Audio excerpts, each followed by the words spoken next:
यदि केहू नहीं खे फेंकवाओ चाहत रहन तो फेंकाओ के नहीं खे फेंकाऊ के नहीं खे ना ना फेंकना बहुत झगड़ा हो जाता बवाल हो जाता बिल्कुल बिल्कुल जहाँ तक होता कि मारपीट हो जाता घरे के लगावे के बजे लगा ले क्या बात है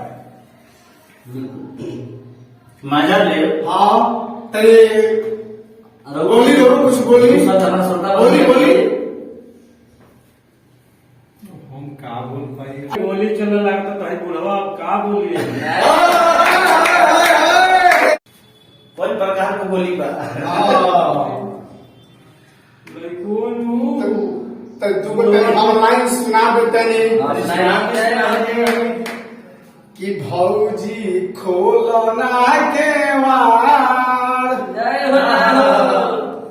कि भौजी खोलो ना केवाड़ अरे आइल बारे लहुरा देवरा भौजी खोला ना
क्या बताइए यहाँ का ये गीत संगीत गाय लेना गाय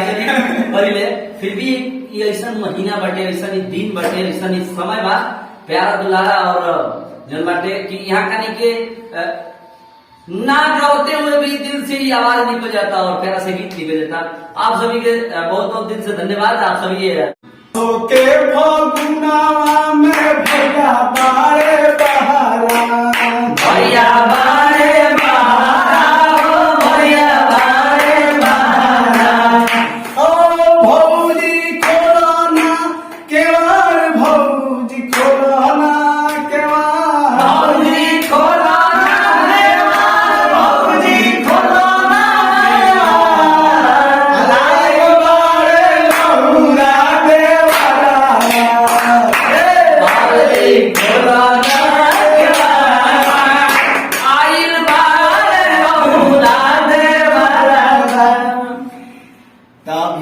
हम चाहते हैं कि फिर एक बार हम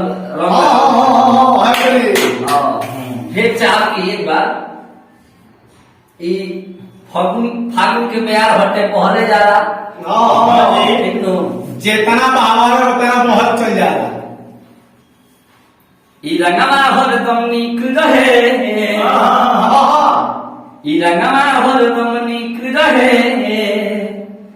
जे गलवा में लगावेला भौजी के खाती देवरा हो भौजी के खाती देवरा हो भौजी हो अरे आवो तो निखेली लो देवरों के संग हो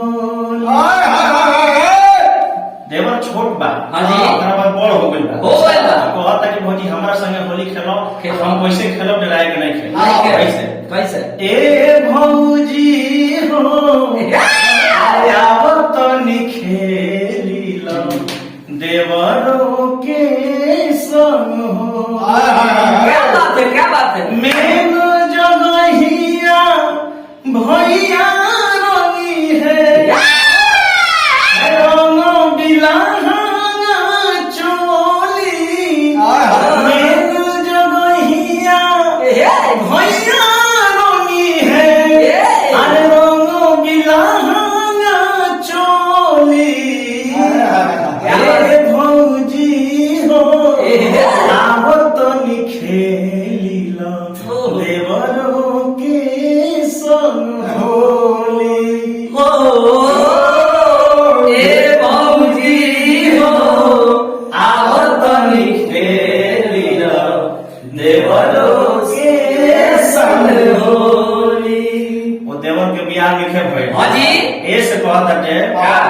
कि भइलो बियाह होना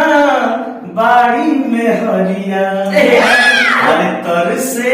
जिया रहमा रानावा गुलाल लेके अरे आइल बाड़े लहुरा देवा